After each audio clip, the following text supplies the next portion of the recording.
What's up everybody, Couch Mills here, coming at you with a brand new Halo Infinite video. And in this video we're going to be breaking down 5 huge mistakes even Onyx players make. And if you fix all these mistakes, you're not only going to be able to climb to Onyx, but dominate Onyx players. So let's break it all down. But right now the GameLeap website is your #1 place to improve with in-depth map guides, strategy courses, tips and tricks, VOD reviews of pro matches, and so much more. Do yourself a favor, go check it out right now down below.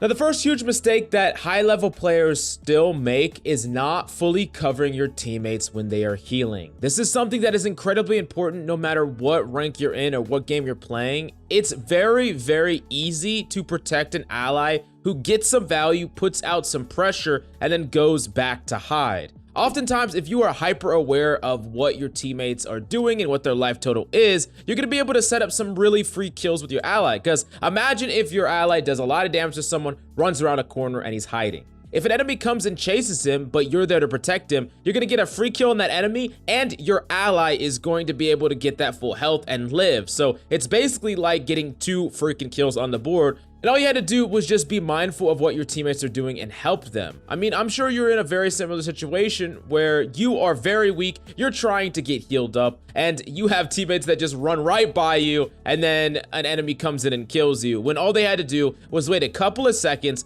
slow down their engagement and their aggression, and wait for you to get full healed before they pushed on. Even if you don't think your teammates are all that good, I promise you it is far better to keep them alive and have them a full fighting force in a team fight rather than leaving them behind when they can easily get killed and the enemy can easily snowball that momentum. Now, the next big mistake that everyone is making pretty much no matter what rank you're in, and it's the lack of communication or poor communication. First off, if you have comms in your game, you're so much more likely to win that game. From my personal experience, every time I have people that are actively calming, I feel like it's impossible to freaking lose. Now, that being said, just because you have a mic and you're kind of yelling out random bits of communication doesn't mean you're using effective communication. It needs to be very clear and very concise. Talk about where enemies are, talk about what enemies' health totals are, where weapons are dropped. This is very clear, concise. You're not talking about some convoluted strategy. You're not basically complaining or talking about things in hindsight. You are talking about the immediate next steps and important information your teammates can use in order to win a team fight or get some sort of advantage. On top of that, you should be talking about yourself in third person. Say, there's a player dead on Mills. There's a player dead on X. Don't just say me. Don't yell out, assuming that people understand who the hell you are, who's talking. It's definitely way too complicated in a big fight in order to actually consistently do that. And I'll do you one better. You can actually call out the actual location. So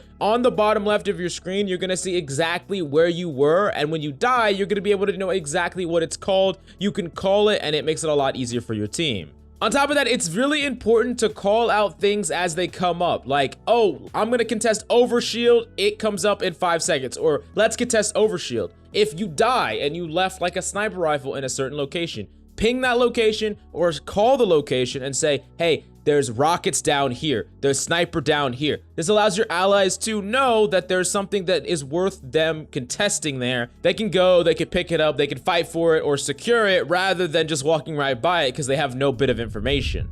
Now, the next big mistake that a lot of players are making is overemphasis on grabbing and holding the ball or the objective or the point, right? And this basically comes down to the fact that killing freaking matters. If you ever watch anywhere, like you watch Halo videos on TikTok or in the comment section of just random clips on YouTube, you see people complaining when Lucid pops off and gets like a 3 or 4K in a clip because he doesn't grab the ball and hold it, when they need to understand that winning the team fight is what matters, not just holding and grabbing the ball for a couple extra seconds. Think about it this way. You wipe the whole enemy team, you have to wait for them to respawn, they have to push in, they have to contest your teammates and potentially kill them, they have to wipe the ball carrier, and then they get to finally actually get points. If you instead hold onto the ball at the cost of your entire team dying and you not getting any kills, and then you die, you might have gotten like an extra 3 seconds rather than like the 20, 30 plus that you would have gotten if you actually would have played for the team fight. Basically, while the flag matters and the stronghold objective matters and the ball matters, what actually truly matters more than any of that is making sure that you are going to fully secure it and fully be able to push it towards whatever your goal is. Whether it's the ball, you want to get more seconds, whether it's the flag, you want to make sure that you can actually push it without getting fired or shot in the back. And if it's the stronghold, you don't want to touch that stronghold, let an enemy know you're there for them to turn around the corner and freaking kill you.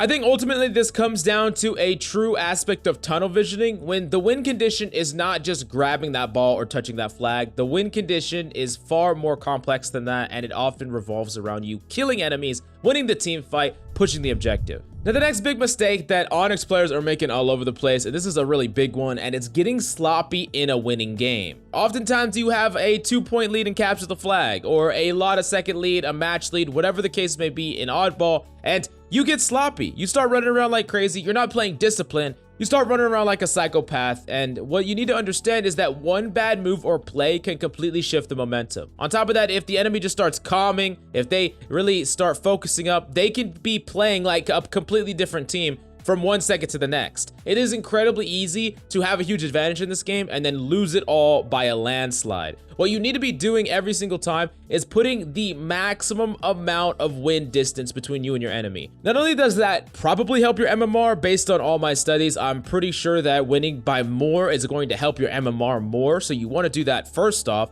But second off, what you should be trying to do in every single one of your games is putting yourself in a big enough lead where even if you get a DC, you won't get that L. This is one of the most important things that you could possibly do, because I know you can randomly get a DC in your game, or the enemy can randomly turn it on when your teammates can start making misplay after misplay. And if you get too sloppy, the enemy could shift the momentum on a dime, and then you just lose out of freaking nowhere when you are winning the entire game.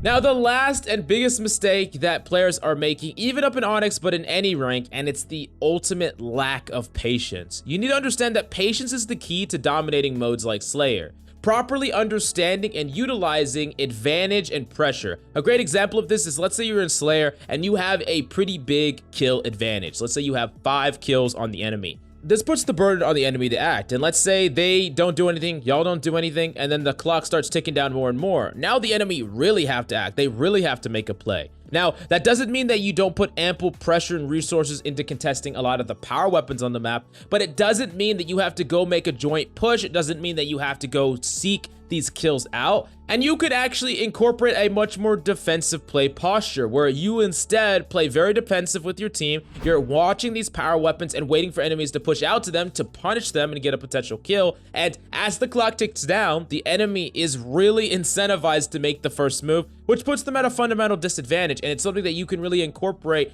in general. It's not just with Slayer, it's pretty much with everything, where if you have an advantage and the enemy is under pressure, they will actually potentially make even more misplays because they have to act first. You put the ball in their court, they're the ones who have the fire under them to get something done, and if you're just ready, waiting, patient, it's going to be a lot easier for you to punish these players. And I think it's one of the most important aspects to learn in Halo if you want to become that next level player. But speaking of an advanced player, the in-depth advanced GameLeap website down below has everything you need to climb to Onyx and above. There's so much in-depth tips, tricks, content on the GameLeap website, so do yourself a favor, go check it out right now down below.